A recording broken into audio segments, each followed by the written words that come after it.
He does not look up when I walk into the kitchen, and that is how I know he has already decided what he is going to say, not because he is guilty but because he is prepared. My bare feet stick slightly to the tile where something spilled earlier. Maybe juice, sweet and dried. And the house smells like toast and lemon cleaner, the one I always buy because it makes me feel like I am doing better than I am. The morning light is too bright, and it makes everything honest. Evan stands at the counter with his phone face down next to his coffee mug, his shoulders relaxed like he slept well, like his body is not holding any secrets. I should say good morning. I should ask if he wants eggs. That is what I always do. My mouth starts to form the words, but instead I hear myself say quietly, "Who is Mia?" The word hangs there small and clean like I am asking about a coworker or a neighbor's dog, and he pauses half a second too long before turning slowly like a man showing his hands. "Mia," he repeats, as if the name needs to be located, and I do not move or blink, keeping my voice level on purpose. "The notification," I say, "on your iPad." And his face softens, concerned, almost amused, like people get when they think you are worried over nothing. "Oh, that," he says, lifting his mug and taking a sip, buying time with the swallow. "It is nothing. It is from the building app, maintenance. They assigned someone named Mia to our ticket." "Our ticket," he says it like we are a team, and I nod once like it makes sense. Like I'm already calming down, but my hands are cold, because I did not see a building notification. I saw a message thread with a heart next to the name, and the last message was not about maintenance. It said last night was everything I cannot stop replaying it.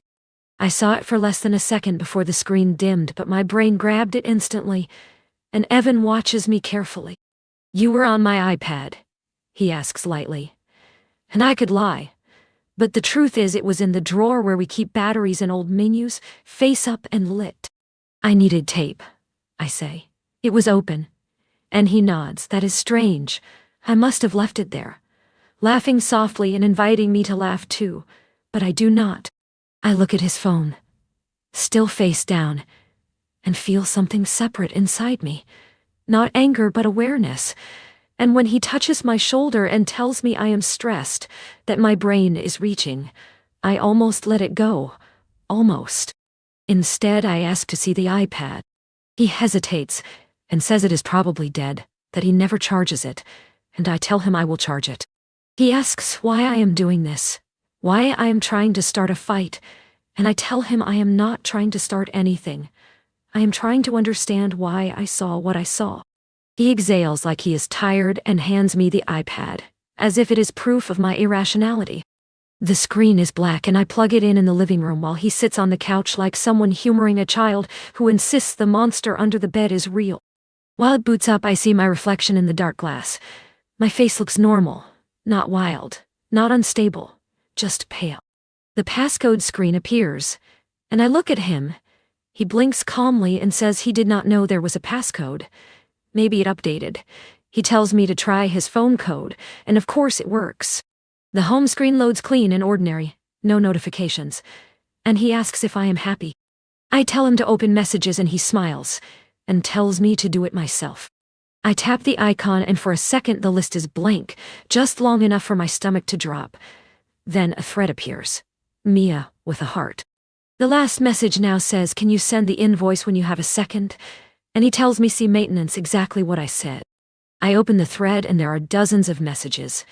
Not about maintenance, not about invoices, but about intimacy disguised as ordinary language. "Did you make it home? I keep thinking about your hands. Tomorrow, same place. I miss you. Stop making me laugh. I am trying to be mad at you." Near the top from last night, it says last night was everything I cannot stop replaying it. My ears ring quietly, and Evan stands very still watching me read, measuring how much I see and how I react.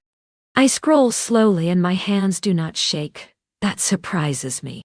There is a photo farther up, a mirror selfie, her shoulder, a sliver of collarbone, a small crescent birthmark, the edge of a hotel bathroom counter, and behind her a man cropped at the chin wearing a navy shirt with tiny white dots.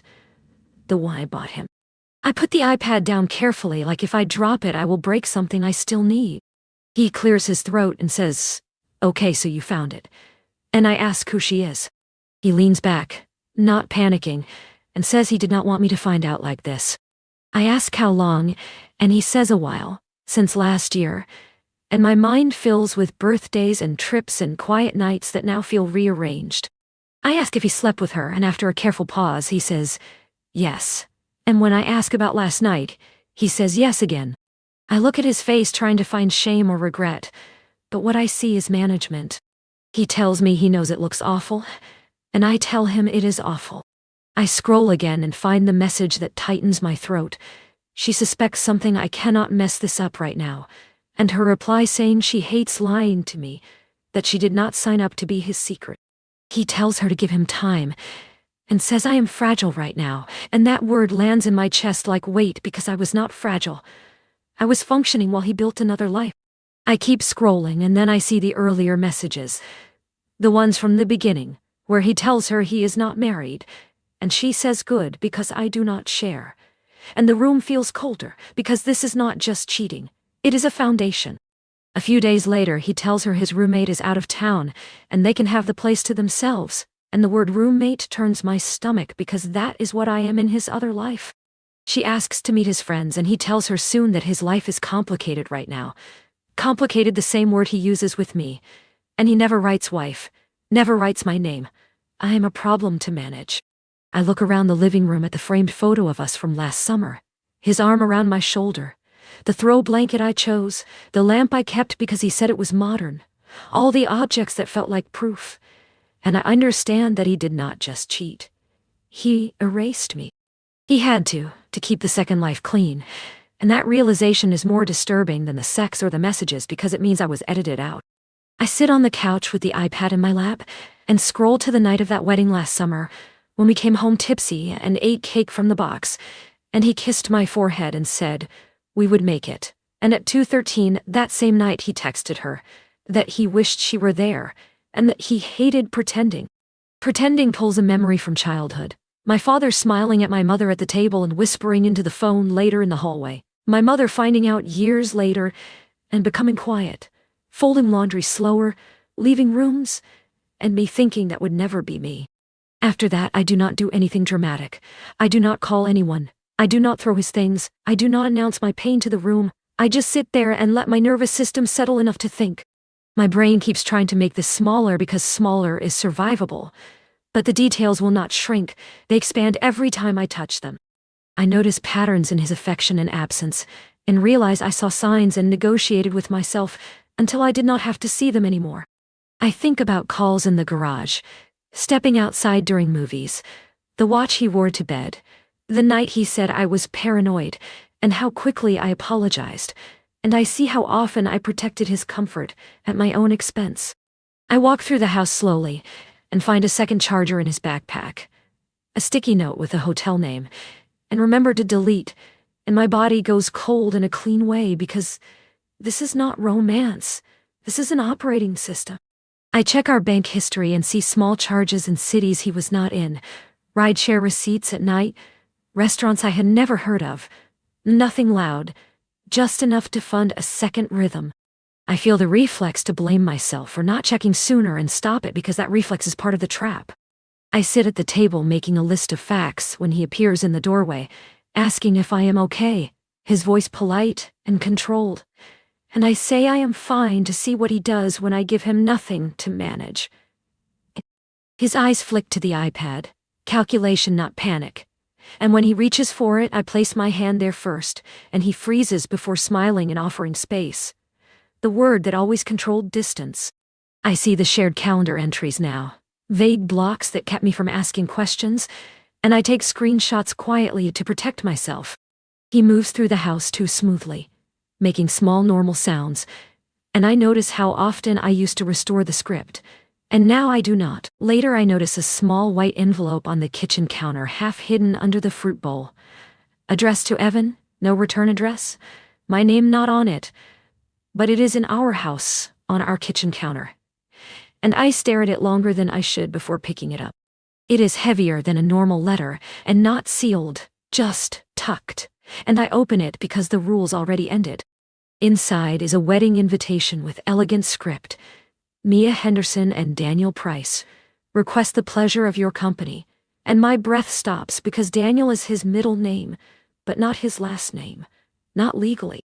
The date is next month. A venue? A registry link? And inside there is a small card that says you can finally stop pretending I cannot wait. And the smell of lemon cleaner turns sickening.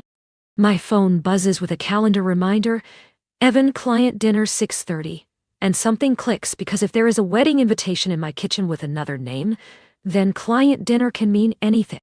I sit at the table and open my laptop and search his name, and then Daniel Price, scrolling until I find a wedding website. The page loads with a photo of Evan smiling with Mia, his hand on her waist, labeled Mia, and Daniel, not Evan, Daniel. Their story is written clean and inevitable. They met through work and connected instantly. He proposed on a weekend trip. The same weekend he said his flight was delayed, and I should go to sleep. There are engagement photos, a ring, comments calling him such a good guy, and saying finally you found your person, and the registry lists a different apartment, a different life. I close the laptop slowly, and realize the invitation was not sent here by accident. She thinks this is his address. She thinks this is where he lives, maybe with a roommate, maybe alone. But she is planning to marry him.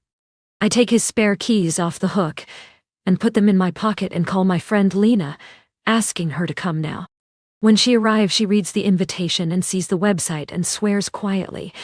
And I ask her to take screenshots of everything because I am not thinking about revenge, but about safety and control of my reality. While she screenshots, I search my email and find a hotel confirmation from Chicago under Daniel Price matching the proposal weekend, another piece of the structure. She asks what I am going to do, and I say I will talk to a lawyer, and I will tell her, not to hurt her but to break the machine he built. My phone buzzes with a message from him saying, if you blow this up you will regret it. And I open the iPad and message Mia telling her to look at what I send before responding. I send the screenshots and write he is married to me, he lives here, he proposed to you while sleeping in my bed, and the dots appear and stop and time stretches. She writes this cannot be real, and then that he says I am lying, and I tell her he always does that. She writes that she went to his apartment, and it felt staged, furnished but not lived in, with photos of them and nothing of me, and the word stage settles cold because he built physical sets for his double life. She calls and says he is calling nonstop, saying I am trying to ruin him, and I tell her I am trying to live in my own life, and to protect herself because he will make her feel responsible. After we hang up, my phone buzzes again, and he says he is coming back. I tell him not to, and he replies you cannot stop me, and the control sharpens. I lock the door and start a timeline in my notes. April late nights, May new cologne, June conference, September investment apartment, December Christmas with my parents, January today. Headlights sweep across the window and he knocks hard. Lena stands with me and tells him to leave, and he says it is none of her business and laughs softly. He asks to talk and I say no, and he says I am throwing away our marriage over a mistake, and I say it was a system. He tells me to be careful and says he can make it easier or ugly, and I tell him it is already ugly, he just did not want to look at it. He asks if I think anyone will believe me, and I say I do not need everyone, I need me, and after a pause his footsteps retreat, and the car pulls away. That night I sleep at Lena's place in her guest room that smells like clean sheets and lavender, lying awake and staring at the ceiling fan while my body keeps expecting Evan to walk in. My mind replays small details, his hand on my shoulder that morning, his smile when he said see nothing, the way he called me fragile, the way he said he could make it ugly. And I understand something I did not see before. The affair was not the deepest betrayal. The deepest betrayal was how he trained me to doubt my own perception. In the morning Lena makes coffee, and I sit at her small table holding the mug, my phone full of missed calls and messages from Evan, from his mother, from numbers I do not recognize, and one message from Mia saying she canceled the wedding venue. It does not fix anything, but it confirms that his structure is cracking. She writes that he is calling non-stop saying I'm trying to ruin him, and I tell her to protect herself because he will try to make her responsible for his choices. She says she feels stupid, and I tell her she was not stupid, she trusted, and he exploited that. Later, we go back to the house together, and from the outside, it looks the same. Quiet street, mailbox, the wreath I never took down. And inside, nothing is broken, which is the strangest part, because betrayal rarely leaves visible damage. It just changes the meaning of everything. I take the framed photo of us from the shelf, look at our smiles, and slide it into a drawer without tearing it or breaking the glass. Then I sit at the kitchen table, open my laptop, and search for a divorce attorney. Not dramatic, just real. And when I fill out the form, my hand shakes slightly, not from fear, but from choosing myself, and I hit send and nothing happens, except a quiet click. That evening I stand in the bedroom closet and look at his clothes still hanging on the right side, and realize I do not miss him, not yet. I miss the version of myself who felt safe, who did not check devices, who believed a pause was just a pause. I start taking his clothes off the hangers one by one calmly and fold them neatly because chaos would still be a connection, and I do not want that anymore. When I am done, I carry the box to the front door and leave it there without a message, without an announcement, just removing his access. Later, I sit on the couch, scrolling through nothing when a message comes from an unknown number saying you really ruined everything. I stare at it and feel a strange clarity because he does not say I am sorry or I hurt you. He says you ruined, and that is how I know this would have never ended differently. I do not reply. I delete the message. I block the number, and the house is silent again. But this time it does not feel like something is being hidden inside it. I think about how close I was to never asking that question in the kitchen, how easily I could have swallowed the explanation and doubted myself to keep the peace. How many mornings I would have stood on that same tile, shrinking my questions, until there were none left. That is what stays with me. Not the other woman, not even the lies, but the fact that I almost agreed to disappear. I turn off the lights one by one and lie down alone in the bed, the mattress unfamiliar but not unsafe, and in the dark one thought settles with a clarity that no longer hurts. He did not almost destroy my life, he almost convinced me not to look at it, and I do not ignore things anymore.